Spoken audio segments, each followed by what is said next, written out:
Hello dear, Assalamu alaikum. Hope you have a good start of the day.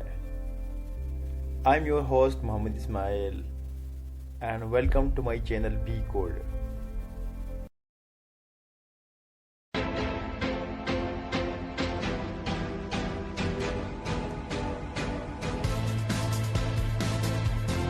Switch statement, break और default ये सारी चीज़ें देखेंगे। इसके अलावा नेस्टेड भी देखेंगे। तो स्विच स्टेटमेंट जो हम यूज़ करते हैं ज़्यादातर नेस्टेड एफ एल स्टेटमेंट की जगह, अगर हमारे पास मल्टीपल चॉइस हो तो हमें एक सेम टाइम पे सिर्फ एक ही जो है ना सेलेक्ट करना हो। जिस तरह मैंने आपको एग्जांपल दी थी, जब हम डेटा फ्री कर रहे होते हैं तो वहाँ पर मेन्यू आ जाता है, तो मेन्यू में हमने एट अ टाइम सिर्फ एक ही सेलेक्ट करना होता है। और फिर उस मेन्यू के अंदर दूसरा मेन्यू आ जाता है, तो उसमें भी हमने कोई सेलेक्ट करना होता है।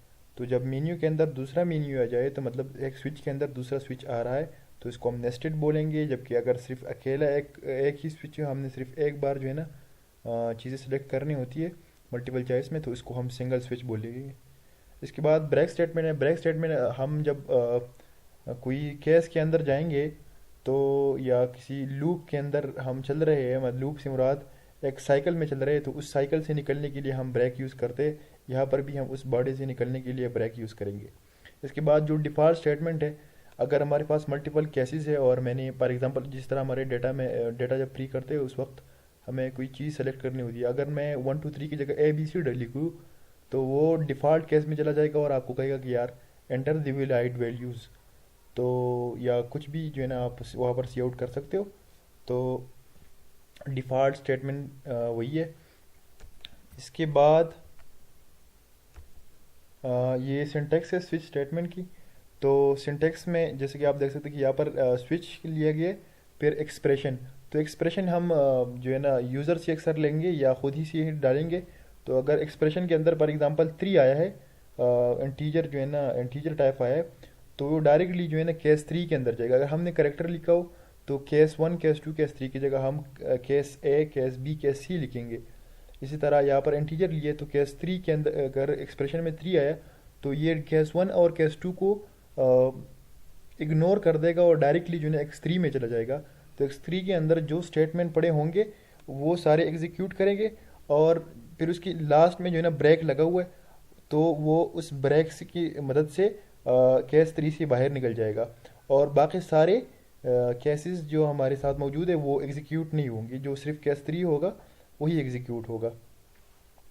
इसके बाद जो हमारा स्विच स्टेटमेंट है, तो स्विच स्टेटमेंट बिल्कुल सिंगल नेस्टेड स्विच स्टेटमेंट जो है ना सॉरी नेस्टेड स्विच स्टेटमेंट बिल्कुल स्विच स्टेटमेंट की तरह ही है, लेकिन उसमें से एक केस के अंदर दूसरा कोई स्विच होगा। फॉर एग्जांपल ये आप देख सकते हो कि केस 1 के अंदर एक और केस है जो स्विच है, जो फिर उस स्विच में मुख्तलिफ केसेस दे दिए होंगे। तो जब एक स्विच के अंदर दूसरा कोई स्विच आ जाए तो उसको हम नेस्टेड स्विच बोलेंगे। तो चलिए इसके प्रैक्टिकल करते हैं। तो मैंने अपना डेव जो है ना वो ओपन किए, तो यहाँ पर आप देख सकते हो कि मैंने वो टेम्पलेट जो है C++ का इंपोर्ट कर दिए। अब मैं क्या करूँगा, और यहाँ पर मैंने ऐसी कि वीडियो कम बने तो इसके लिए मैंने चीज़ें लिखी है। तो सबसे पहले हमारा जो है ना स्विच केस आएगा। तो स्विच केस हमारा हम इंपोर्ट कर देते यहाँ पर डायरेक्टली, और मैं ऊपर चला गया, इधर मैंने इंपोर्ट कर लिया इसको। फ़िलहाल ये जो है ना ये उसका सिंटैक्स है जो कि मैंने आपको पहले भी दिखाया है, और अब इसमें से हम चेंजिंग करेंगे कि प्रोग्राम रन करने के लिए। तो यहाँ पर जो है ना फॉर एग्ज़ाम्पल हम यूज़र से कोई चॉइस ले रहे हैं, तो यहाँ पर मैंने पहले कर दिया कि एंटर योर चॉइस प्लीज़। जब वो चॉइस जो है ना वो एंटर करेगा, फॉर एग्ज़ाम्पल उन्होंने चॉइस एंटर कर ली, पहले पहले मुझे शो होगा कि काइंडली अपना चॉइस जो है ना वो एंटर करे। तो चॉइस तो मैंने एंटर कर लिया, लेकिन इन चॉइस के लिए स्टोर करने के लिए मुझे कोई वेरिएबल चाहिए। तो उस क्योंकि वेरिएबल क्यों चाहिए, क्योंकि मैंने ये डेटा स्टोर करना है, उसके तहत फिर मज़ीद आगे हमारा जो प्रोसेस है वो चलता रहेगा। तो फॉर एग्ज़ाम्पल मैंने एक वेरिएबल ले लिया चॉइस का और उसकी टाइप रखी इंट। तो यहाँ पर यूज़र जो चॉइस एंटर करेगा वो यहाँ पर जाएगा इस वेरिएबल में, और फिर वो चॉइस जो है ना वो हम यहाँ पर लिखेंगे एक्सप्रेशन के अंदर। ये इसके अंदर फॉर एग्जांपल वो चॉइस मैंने लिख लिया, तो चॉइस फॉर एग्जांपल यूज़र ने 1 लिखा था तो यहाँ पर भी 1 आएगा और यहाँ पर भी 1 आएगा, तो ये केस 1 में चला जाएगा। अब स्टेटमेंट हमारा क्या है वो हम देख लेते हैं कि स्टेटमेंट फॉर एग्जांपल ये कहेगा, फिर हाल सिर्फ हम सिंपली सी आउट कर रहे हैं चीज़ों को, कि हमारा पहला स्टेटमेंट ये कहेगा कि मैं केस 1 हूँ। इस तरह ये दूसरा स्टेटमेंट केस 2 अगर डालेगा तो ये कहेगा कि मैं एक केस 2 हूँ। तो आप देख सकते हैं कि इस यूज़र जो है ना वो कोई चॉइस सेलेक्ट करेगा तो वो किसी केस के अंदर फॉर एग्जांपल यहाँ पर 1 आया तो ये सिर्फ केस 1 में चला जाएगा और ये वाला स्टेटमेंट एग्जीक्यूट होगा। अगर केस 3 में चला गया तो सिर्फ ये एग्जीक्यूट होगा। इसके बाद अगर आप देख सकते हैं मैंने ब्रेक लगाया। ब्रेक क्यों लगाया कि सिर्फ ये स्टेटमेंट एग्जीक्यूट हो तो फिर आगे ना जाए। अगर मैं ये ब्रेक हटा दूँ तो ये भी एग्जीक्यूट होगा, फिर ये भी होगा और सारे केसेस जो है ना वो एग्जीक्यूट होंगे। तो ब्रेक हमने इसलिए डाला है कि यहाँ पर हमारा जो बॉडी है केस 1 की उधर ख़त्म हो रही है, तो यहाँ से बस आप प्रोग्राम को जो है ना टर्मिनेट कर दो। तो ये हमने इसलिए यूज़ की है। और नीचे आप देख सकते हो कि अगर फॉर एग्ज़ाम्पल मैं यहाँ पर केस 1 की जगह केस 1 2 3 की जगह कोई ABC डाल लूँ।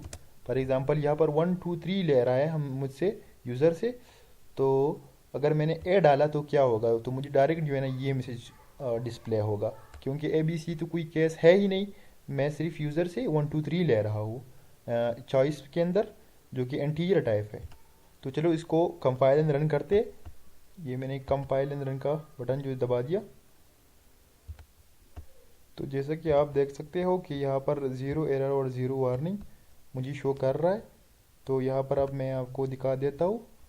फॉर एग्ज़ाम्पल मैं ए डाल रहा हूँ तो क्या होगा, तो ये कह रहा है कि enter the valid option please, यानी ये डिफ़ॉल्ट केस में चला गया। अब मैं इसको दोबारा रन कर लेता हूँ, तो अब मैं डायरेक्ट 3 केस डाल रहा हूँ, केस 3। तो मैंने केस 3 डाला और ये कह रहा है कि आई एम केस 3। तो आप देख सकते हो कि यहाँ ऊपर भी केस 3 लिखा हुआ है और नीचे जो मैंने कंसोल पेज दिख रहा है वो कि आई एम केस 3 भी है। ये तो मैंने सिंपल प्रोग्राम लिखा है, इसके आगे हम मज़ीद कम्प्लेक्स प्रोग्राम भी देखेंगे। अब हम नेस्टेड जो स्विच है उसको देखेंगे कि एक स्विच के अंदर अगर दूसरा स्विच आ जाए तो वो किस तरह होगा, उसका सिंटैक्स क्या होगा। तो मैंने पूरा स्विच के अंदर एक और स्विच डाला हुआ है जो कि भी मैं आपको समझाऊंगा। तो आप देख सकते हो कि ये तो हमारा पहला स्विच है, सही। तो हमने क्या किए, एक केस 1 के जो आउटर स्विच है उसके अंदर केस 1 के अंदर मैंने एक और स्विच डाला हुआ है। तो उसमें से मुझसे सबसे पहले मेरा चॉइस मांग रहा है, तो चॉइस मैंने CH के अंदर डाल लिया और ये CH मैंने ऊपर डिक्लेयर किए। आप इधर भी डिक्लेयर कर सकते हो, लेकिन इधर ग्लोबल होगा उधर लोकल होगा, हर कोई उसको यूज़ करेगा। तो मतलब मैंने यहाँ पर CH डाल लिया और वो CH इधर चला गया करेक्टर में। तो आप देख सकते हो इधर के केस 1 के अंदर तो मैं आ गया इधर से। तो अब इधर मैंने एक और चॉइस ले लिया स्विच, और ये आउटर स्विच है, ये इनर स्विच है। तो स्विच इनर स्विच के अंदर आप देख सकते हो कि मैंने यहाँ पर ABC जो है ना वो केसेस बनाए हैं। तो अगर हम करेक्टर या स्ट्रिंग इस तरह की चीज़ें करेंगे तो हम उसको इन दो कामों सिंगल कामों के दरमियान जो है ना डालेंगे। तो आप देख सकते हो यहाँ पर इनर स्विच जो है ना ये यहाँ से यहाँ तक है। तो इधर नीचे फिर डिफ़ॉल्ट का ऑप्शन है। अगर इधर जो है ना इस केस के अंदर इस स्विच के अंदर अगर यूज़र 1 2 3 डालेगा तो वो डायरेक्टली इधर आ जाएगा। और फिर ये केस 1 का जो स्विच है आउटर का ब्रेक ये एग्जीक्यूट होगा और इस सारे केस से जो है ना हम स्विच से बाहर निकल जाएंगे, यानी इससे एग्जिट हो जाएंगे। तो इसको कंपाइल एंड रन करते तो यहाँ पर आप देख सकते हो कि नीचे ज़ीरो एरर और ज़ीरो वार्निंग जो है ना हमें दिखाई दे रहा है। तो सबसे पहले मैं एक काम करता हूँ कि मैं आउटर जो हमारा स्विच है उसके लिए मैं 1 डाल लेता हूँ और देखते हैं कि ये इनर जो स्विच था उसके अंदर आ गया और मुझसे दोबारा चॉइस मांग रहा है। तो मैं फॉर एग्ज़ाम्पल मैंने इधर सी डाल लिया और आप देख सकेंगे कि ये कहेगा कि आई एम केस 3। सॉरी, मैंने उसको चेंज नहीं किया शायद। अच्छा सॉरी, ये रहा आई एम इनर केस सी। तो मैं आपको दोबारा दिखा देता हूँ, ये मैंने चेंज कर दी है, केस 3 की जगह केस सी डाला हुआ है। तो मैंने कंपाइल रन कर दिया और ये मुझसे आउटर की जो है ना चॉइस मांग रहा है, मैंने 1 डाला। एंड दोबारा जो है ना मैंने फॉर एग्ज़ाम्पल इस बार सी डाला दोबारा। तो अब ये कहेगा आई एम इनर केस सी। तो ये यहाँ पर आ जाएगा, ये स्टेटमेंट। और ये केस जो है ना सिर्फ ये स्टेटमेंट एग्जीक्यूट हुआ, उसके बाद ये ब्रेक चला। तो मतलब सिर्फ ये केस सी जो है ना चला, फिर इन सारे स्विच से जो है ना बाहर निकल के ये ब्रेक चला। तो मतलब हमारा सिर्फ केस 1 चला इस सूरत। तो एक और छोटा सा एग्जांपल मैंने ली है स्विच स्टेटमेंट के हवाले से।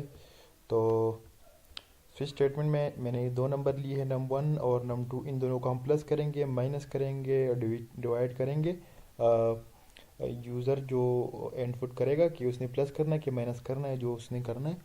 तो सबसे पहले मैंने दो नंबर लिए, दो वेरिएबल लिए, जिसमें से मैं num1 और num2 के लिए डाटा स्टोर करूँगा। तो मैंने यूज़र से चॉइस ली है कि काइंडली है ना num1 और num2 के लिए वैल्यू एंटर करे। तो उसको मैंने cn की है और cn करने के बाद वो वैल्यू इधर आ जाएंगी। फिर उसके बाद यूज़र एंटर करना, यूज़र जो है ना उसी चॉइस मैंने दी है उन यूज़र को कि वो प्लस करना चाह रहा है माइनस करना चाह रहा है, जो करना चाह रहा है। तो वो जब वो चॉइस करेगा तो इधर आप देख सकते हो कि वो तो या प्लस होगा या माइनस होगा या डिवाइड होगा, जो कि मैंने कैश के अंदर डाला हुआ है। मुख्तलिफ कैसेस मैंने बनाई है। तो अगर वो ऐड करना चाहे तो num1 और num2 जो है ना वो ऐड होगा, इसी तरह माइनस होगा और इसी तरह डिवाइड भी होगा। और अगर वो प्लस माइनस के अलावा कुछ और डालेगा तो वो डिफ़ॉल्ट केस में देगा कि विलायड ऑप्शन जो है ना वो सेलेक्ट करे प्लीज़। तो इसको कंपाइल एंड रन करते हैं और देखते हैं कि क्या है। तो कंपाइल एंड रन होने के बाद आप नीचे देख सकते हैं कि ज़ीरो वार्निंग और ज़ीरो एरर। मैंने हमारा प्रोग्राम जो है ना वो सही चल रहा है। तो सबसे पहले मैंने num1 के लिए 10 डाला और num2 के लिए मैंने डाल लिया 2। और देख सकते हो आपके अब ये दोबारा मुझसे चॉइस मांग रहा है। तो मैंने सबसे पहले मैंने डिवाइड करना है, चलो डिवीजन के केस में चलते। मैं डिवाइड कर लिया मैंने और इसने दिखा दिया कि 10/2 = 5। तो डिवीजन इज़ 5। तो ये सही आंसर मुझे दिखा रहा है इम्तिहान में। तो अगर वीडियो पसंद आई तो काइंडली लाइक करें, शेयर करें। अगर कोई क्वेरी हो तो कमेंट बॉक्स में ज़रूर बताएं।